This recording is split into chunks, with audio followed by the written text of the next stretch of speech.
दोस्तों इसी बीते शनिवार को मुरादाबाद के अंदर रात के करीब 1 बजे के आसपास का समय था। 2 लोग एक घर के अंदर घुसते हैं और घुसने के बाद में जो घर के अंदर जो व्यक्ति होता है उसके ऊपर चाकुओं से हमला कर देते हैं। उस व्यक्ति की मौके पर तो मौत हो जाती है। लेकिन दोस्तों उस समय जो कोई भी इस घटना को सुन रहा था वो यही कह रहा था कि आज के इस दौर में बदमाशों के जो हौसले हैं वो इतने ज़्यादा बुलंद हैं कि वो घर में घुसकर भी व्यापारियों की हत्या कर रहे हैं।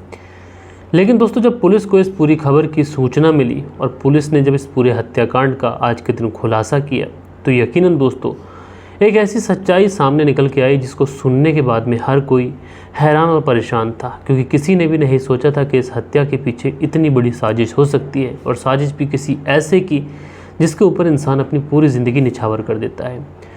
तो दोस्तों क्या हुआ था आज की इस पूरी घटना के अंदर सिलसिलेवार तरीके से मैं आप लोग को बताऊँगा। बस आप लोग इस वीडियो में अंत तक बने रहिएगा। रात के 10 बज चुके हैं। मैं हूं आप सभी का अपना शावेज़ मलिक और हाज़िर हूं आप लोग के सामने फिर से एक क्राइम की कहानी को लेके, एक क्राइम की घटना को लेके। और दोस्तों आज की जो घटना, आज की जो कहानी मैं आप लोग को सुनाने जा रहा हूं, इस कहानी की शुरुआत होती है मुरादाबाद से। दोस्तों उत्तर प्रदेश में जो मुरादाबाद है ये पीतल नगरी के नाम से भी जाना जाता है, क्योंकि यहाँ पर ज़्यादातर जो बिज़नेस होता है वो पीतल का बिज़नेस होता है। और दूसरे इसी मुरादाबाद में एक थाना पड़ता है कटघर थाना, और इसी कटघर थाना क्षेत्र में एक व्यक्ति रहते हैं जिन व्यक्ति का नाम है अनिल चौधरी। अनिल चौधरी शादीशुदा हैं, इनकी 2 बेटियां हैं। इनकी जो पत्नी है उसका नाम है तनु चौधरी। अब दोनों बेटियां हैं और मैं बात कर रहा हूँ इसी शनिवार वाले दिन की। रात के करीब 1 बजे के आसपास का समय था।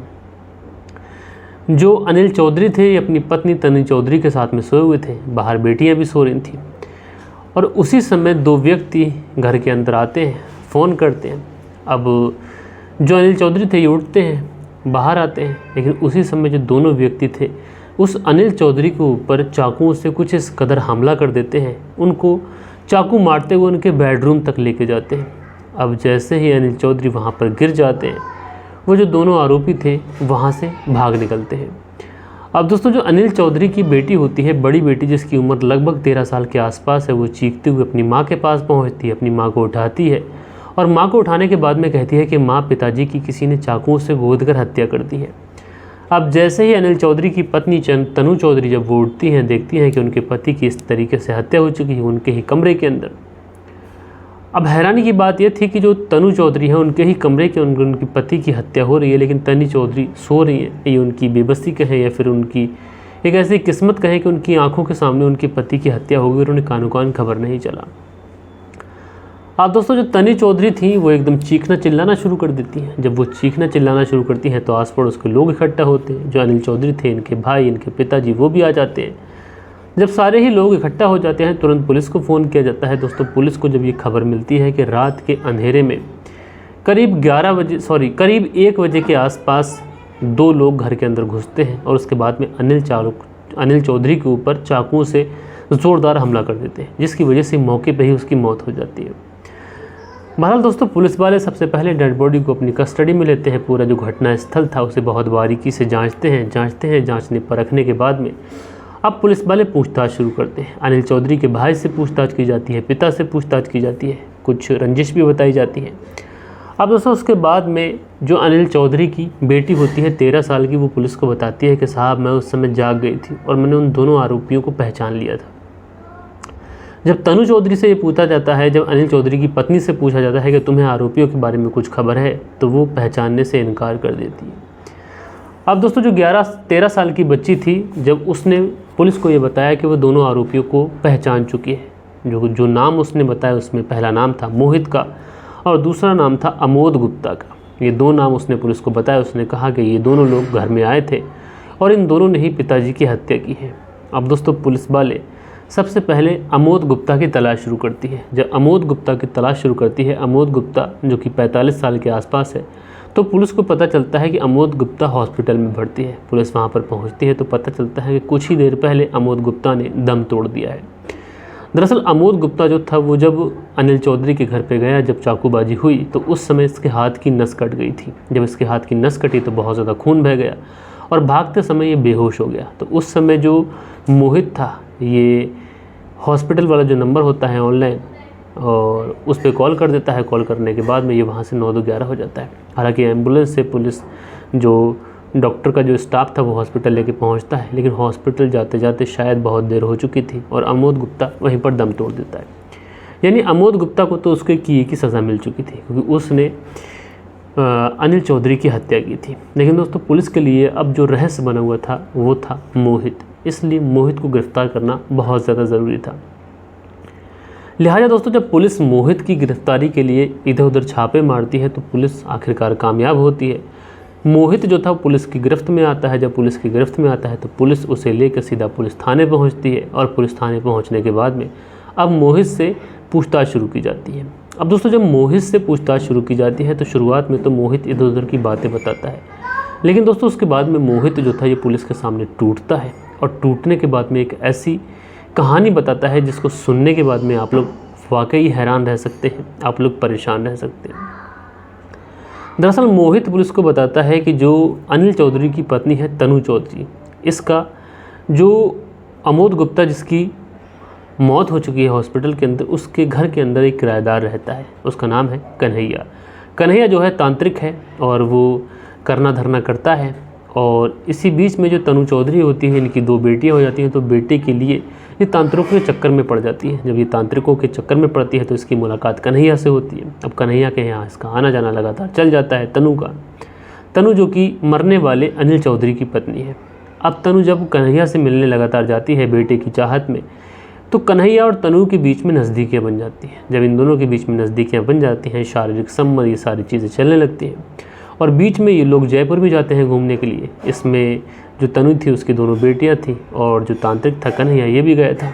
और वहाँ पर तांत्रिक जो था वो तनु के साथ में कमरे में रुका था, जबकि 2 बेटियां अलग कमरे के अंदर थी। और वहाँ पर इन्होंने कुछ रील्स भी बनाए थे जो रील्स वायरल हुए थे और इस बारे में अनिल चौधरी को पता चल गया था। तो उसने जो है अपनी पत्नी को तांत्रिक से मिलने के लिए पूरी तरीके से बैन कर दिया था। उसने तांत्रिक को अपने घर आने जाने से मना कर दिया था।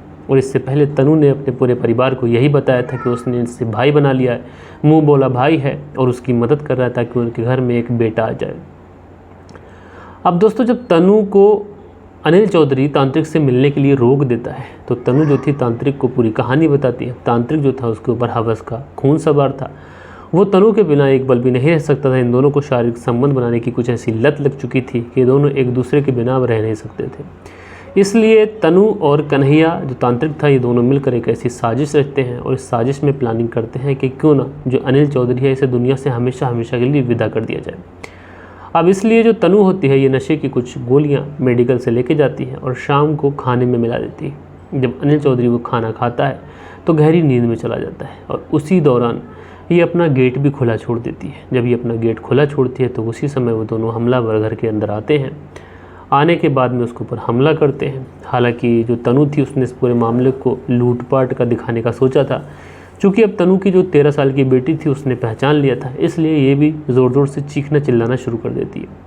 बहरहाल दोस्तों जब इस पूरे केस का खुलासा हुआ तो लोग वाकई हैरान थे और लोग ये सोच रहे थे कि एक पत्नी आखिर अपने जो एक व्यापारी पति है उसकी हत्या ऐसे कैसे करा सकती है। दोस्तों आजकल अवैध संबंधों के चक्कर में न जाने कितने कत्ल हो रहे हैं। लोग अपने पूरे परिवार को उजाड़ दे रहे हैं। लोग ये भी नहीं सोच रहे हैं कि आने वाली ज़िंदगी में उनका क्या बनेगा, उनके परिवार का क्या होगा। अब ज़रा सोचिए, तनु तो जेल में चली जाएगी, जो अनिल चौधरी हैं वो तो इस दुनिया से जा चुके हैं, लेकिन इनकी दोनों बेटियों का क्या कसूर है। अब ये दोनों बेटियाँ समाज में लोग इन्हें किस तरीके से देखेंगे। लोग यही कहेंगे तुम्हारे माँ ने तुम्हारे पिता का कत्ल किया था और अब ये दोनों बच्चे जो थी वो अनाथों की तरह अपनी ज़िंदगियाँ गुजारेंगी। बहरहाल दोस्तों आप लोग इस पूरी घटना के बारे में क्या कहना चाहते हैं कमेंट्स करके ज़रूर से ज़रूर बताइएगा। और कल के दिन आप लोग के कुछ कमेंट्स भी हैं, अब वक्त होता है कि आप लोग के कमेंट्स पढ़े जाएँ। सो दोस्तों हमारे चैनल पर कल के दिन कुछ कमेंट्स हैं। इसमें सुनील त्यागी जी हैं, लिखते हैं माता जी तबीयत कैसी है। रीनू सुनील त्यागी शेना बुलंदशहर से, तो आप दोनों पति पत्नी का बेहद शुक्रिया। उसके बाद में यूपी ब्लॉग दानिश करके हैं, लिखते हैं all ways watch your stories, तो भैया आपका बहुत बहुत शुक्रिया। सुरेंद्र शर्मा है, लिखते हैं नमस्ते मलिक भाई साहब, नाइस स्टोरी। सुरेंद्र कुमार श्री विजयनगर राजस्थान से, तो सुरेंद्र कुमार जी आपका बहुत बहुत शुक्रिया कि आप राजस्थान से हमारी कहानी सुनते हैं। उसके बाद में राम धीरज मौर्य हैं, लिखते हैं सर जी नमस्कार, तो भैया नमस्कार कैसे हैं। उसके बाद में शील निधि हैं, लिखते हैं नमस्कार मलिक जी, हरिद्वार उत्तराखंड से मैं कहानी सुनता हूँ, तो भैया आपका शुक्रिया। जयराज हैं, लिखते हैं भिलाई छत्तीसगढ़ से, ज़्यादा मज़े का सज़ा जो है वो मिलता ज़रूर है, तो भैया आपका बहुत बहुत शुक्रिया। बाबूजी अंसारी हैं, लिखते हैं नाजायज़ रिश्तों का जो अंजाम होता है ये बुरा होता है। मोहम्मद जीशान अंसारी, हरदोई, उत्तर प्रदेश से। तो भाई आपका बहुत बहुत शुक्रिया। यूपी ब्लॉग करके हैं, लिखते हैं सर प्लीज़ मेरा नाम लीजिएगा, बिग फ़ैन दानिश अली, लखनऊ। तो दानिश अली जी आपका बहुत बहुत शुक्रिया कि आप लखनऊ से हमारी कहानी सुनते हैं, आप पसंद भी करते हैं हमारी वीडियोस को, लगातार कमेंट्स करते हैं, तो मैं दिल से आपका आभारी हूँ। डॉक्टर सिद्दीक हैं, लिखते हैं हम अपनों से भरपूर प्यार करें, जितना उस पर सब्र करें, मन को दुनिया की चकाचौंध में न घुमाएं, अपने मालिक का शुक्र करते रहें। तो डॉक्टर सिद्दीक अहमद जी हमेशा की तरह एक बेहतरीन कमेंट्स, आपका शुक्रिया। सेंट अजिल बीकानेर से सुनील चौधरी जी आपकी हमारी कहानी सुनते हैं, भैया शुक्रिया। उसके बाद में डॉक्टर AK अग्निहोत्री हैं, प्रयागराज उत्तर प्रदेश से, आपका भैया बहुत बहुत शुक्रिया। सो दोस्तों ये कुछ प्यारे प्यारे कमेंट्स थे जो कल के दिन आप लोगों ने किए थे। आशा करता हूँ कि आज की जो वीडियो है इसे सुनाने का जो तरीका है ये आप लोग को ज़रूर से ज़रूर पसंद आया होगा। कहानी पसंद आई हो तो ज़रूर से ज़रूर लाइक करिएगा, दोस्तों के साथ में इस कहानी को ज़रूर से ज़रूर शेयर करिएगा। मिलते हैं दोस्तों कल के दिन किसी और क्राइम स्टोरी के साथ में। जब तक के लिए अपना ख्याल रखिएगा, देश का ख्याल रखिएगा, परिवार के रिश्तों की अहमियत को समझिएगा। जय हिंद, जय भारत।